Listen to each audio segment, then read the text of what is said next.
What's going on, Colts Nation? Appreciate you joining me for another video today. Where today I want to go back into draft talk. Yesterday we talked a little bit about Hassan Riddick and whether or not the Colts should trade for him. If you haven't checked that out, make sure to get to that video after this one. But in this one, we're going to be talking about another LSU receiver, Brian Thomas Jr. It's not Malik Neighbors here. I just kind of don't expect Malik Neighbors to end up falling to 15 for any reason. But I've been looking at Brian Thomas Jr., the second best receiver from LSU coming into this draft. He's a guy who's 6'4", 205 pounds, and everything that okay, well, I was about to get into like the summary of what I think. I'm like, we'll save that for a little later. Let's get into some of the positives, okay? And this information, again, I'm using Bleacher Report here and Bleacher Report's NFL scouting department and seeing kind of what they have to say about him. I've also watched some highlight tapes. I haven't gotten into any of the full game replays from LSU this past season to really get a good gauge on things. But just kind of putting my notes together along with Bleacher Reports kind of here. So where we're going to start here is the fact that this is a guy who's 6'4", 205, has great speed. This is a guy that is really fast, okay? It's an actual serious vertical threat, both outside and from that slot position. Now, what we're talking about here and where I immediately go here is we already have, hopefully, Michael Pittman Jr. getting re-signed. And then on the other side, another really fast vertical threat. Now, that other vertical threat just hasn't happened to really show up, consistently. We need a guy to be able to show up consistently. So is there a chance that somebody's going to get drafted to maybe push Alec Pierce for that number 2 spot, right? Competition brings the best out of guys. Maybe Alec Pierce come out and have the best season of his career with AR throwing the ball, which is very possible. But it's also very possible that we go out, draft somebody, and Alec Pierce ends up as a depth piece, which I'd be cool with. Alec Pierce as a depth piece sounds pretty good to me. Okay, so this first thing I'm talking about here, the top speed, being able to be that vertical threat in Shane Steichen's offense is supposed to be an important piece. Gardner Minshew couldn't really throw the ball like that. Right, he can't throw the ball like Anthony Richardson. Anthony Richardson can just flick his wrist and throw his 65 yards. So Anthony Richardson being in there really might be something that unlocks Alec Pierce. But, going forward here with Brian Thomas, one thing I really like about him is his ability to win at the line of scrimmage, which is something that Alec Pierce has a tendency to struggle with in press coverage. Like if Alec Pierce is getting pressed, he's not going to end up getting the ball. That's just the way it is. If you see press coverage, Alec Pierce won't even get looked at. It's just the way it goes. Coming out of college, that was something Alec Pierce needed to work on. And up to this point, he really hasn't gotten a whole lot better in that aspect, at least from a standpoint of, being in the NFL. Of course, as he works on things, he's going to get better. But, the competition in the NFL is, of course, at a higher level. And what he's shown, like, he just can't get away from it. So Brian Thomas Jr., it'll be interesting to see coming into the NFL, right? When you're looking at a guy who played in the SEC, maybe this is a guy that can come into the NFL and be a game changer in that role. Right now, we're sitting here talking about Alec Pierce because he's on our team. There's some parts of this that sound kind of like Marquez Valdez-Scantling, who coming into the NFL needed to work on some of the same things as Alec Pierce, and he actually got better at it, right? Just won another Super Bowl with the Kansas City Chiefs.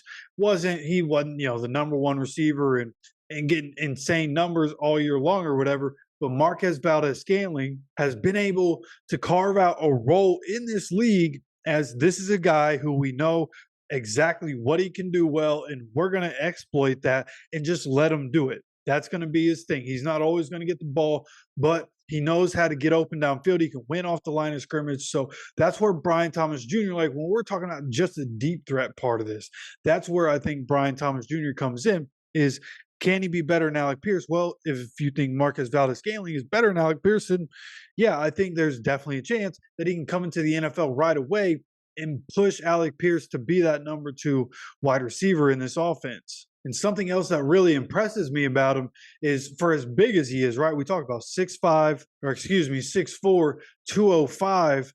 Like, he's a guy who can move really well, which I feel like is kind of what all these receivers coming up nowadays, they're all, between 6'1" and 6'4", they all can move really fast, and they're all fluid in their motions, right? And I think of Justin Jefferson immediately off the rip, Jamar Chase, another one of those guys, T. Higgins, another one of those guys. Like, these guys are coming in, they're so big, but they can move, right? And it used to be that was just Randy Moss in the past. Okay. And that's a huge compliment to these guys, comparing them to Randy Moss in any kind of way. But that's what a lot of these guys are reminding me of. That's why I was such a big fan of Justin Jefferson coming into the NFL.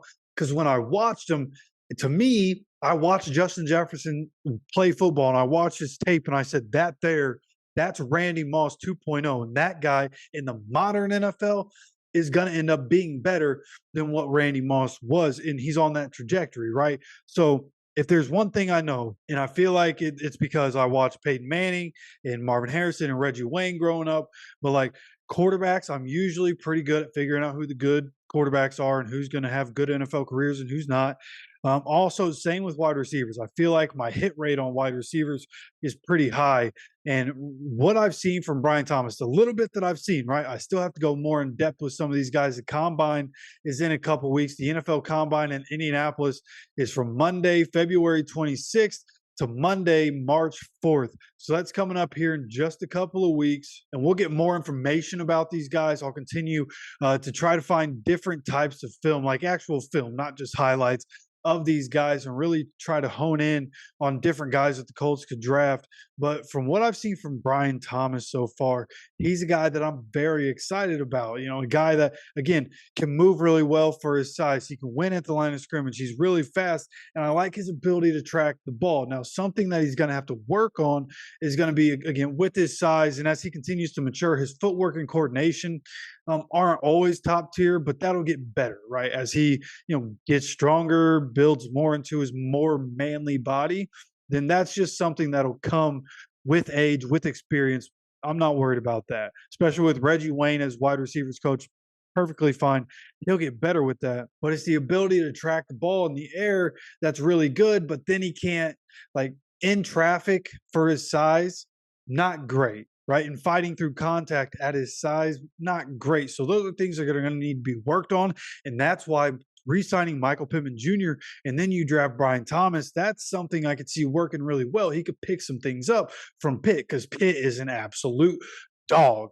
So, I think this is something that the Colts should seriously consider, right? You get a guy that can do everything well. And then you have Reggie Wayne there to coach him. And I just feel better about Brian Thomas coming out than I do and have at all about Alec Pierce. When Alec Pierce was coming out, I thought maybe one day he could be like Marquez Valdez-Scantling. Like, he's not going to be a guy that's good at everything, but he's a guy that, that go route specialist. That's what he's supposed to be, and that could be effective with AR at quarterback. But I'm not going to say the Colts would want this or anybody else. I'm going to put this on me. I like all three of my receivers on the field, two outside guys and my slot guy. I want everybody on the field to be able to play in any position, the X, Y, and the slot. I want all three guys to be interchangeable and to be able to do different things. I don't want to have limitations in the offense where this guy can only do this, this, and this. So in the playbooks, his side of the field is going to be real generic, and then we're doing all this with the other side. I want guys where I can just open it up. And you think about Shane Steichen and the way he designs things. You get a guy like Brian Thomas in there who's a better route runner and can continue to work on his route running the same way Pitt has continued to work on his route running and become very good at this point. Then I think there's a chance the Colts could be very dangerous in terms of passing offense with Anthony Richardson throwing the ball, Michael Pittman Jr. getting re-signed, Brian Thomas getting drafted, Josh Downs in his second year. Then you get Alec Pierce as a depth piece, and who you bring in as a 5, who knows at this point. Or you have to imagine Ashton Doolin's going to come back and have some sort of role on the team next year. He got re-signed. There's going to be a spot for him. He's forgotten by a lot of people, but he's still on the team. And I think there's different ways, whether it's only special teams or whether he can get in some reps on the offense. A lot of people want to see Ashton Doolin play. So I think there are options for the Colts. If they go wide receiver, we've talked about them going corner and a couple of different guys. Nate Higgins is a guy that if he got drafted instead of a wide receiver, I'd be okay with that. But Brian Thomas Jr., as I continue to look at guys that we might actually end up getting, Brian Thomas is a guy that I'm like, yeah, I think if the Colts draft him, I think I'm okay with that. Okay, especially his run after the catch and everything that he can do there, the go routes. Like this is a guy played in 13 games, right? Malik Neighbors was the number one wide receiver on LSU. Okay, keep that in mind while I read these stats. 68 catches for a number two receiver in college football, 1,177 yards for a number two receiver in college football, 17 touchdowns. That right there, 17 touchdowns. Yes, it's just college, but it's one of those things when you're watching football, you just have to know some guys find the end zone. Some guys will find the end zone once or twice or three times, and it's kind of fluky. When you have a guy that catches enough passes and is able to get into the end zone 17 times in a season, this is a guy that just has that innate ability to be able to create those plays. Now, coming into the NFL, should you expect 17 touchdowns in a season? No. Devontae Adams gets double-digit touchdowns every year. He's not touching 17 year after year, right? So that might be a little lofty. NFL, obviously, not college football, not as explosive. You're going to huddle a lot more, so there aren't as much plays being ran in college. But at the end of the day, I don't think 17 touchdowns is a fluke. I think he comes into the NFL and starts to make an impact. And if the Colts go wide receiver, then I think if they end up picking him, right? If Rome Odunze is gone already and we're not going to be able to get him or Malik Neighbors or any of the other guys we have talked about maybe wanting, then I think Brian Johnson is just as good. I think he'll be good on this team. A good number two. Hopefully we're able to get Pitt. That kind of getting Brian Johnson is like, yes, we need Pitt on the other side to be the number one. I don't know if Brian Thomas Jr. can step in and be a number one right away. So hopefully we get Pitt back. Brian Thomas Jr. being in there, Josh Downs, Jonathan Taylor, like we'll see what happens with everything else. The combine's coming up. I can't wait to really start getting more information on guys and see who's climbing up draft boards, who's going down draft boards, and everything in between. But I'd love to know what your thoughts are on all this. You let me know down in the comment section. Of course, don't forget to hit that subscribe button and have those notifications turned on so you get notified when more videos come out. Day after day, we're going to have content. So make sure those notifications are on so that you don't miss out on any of it. And of course, I appreciate you stopping by for another video. As always, take care of yourself, take care of each other, and go Colts.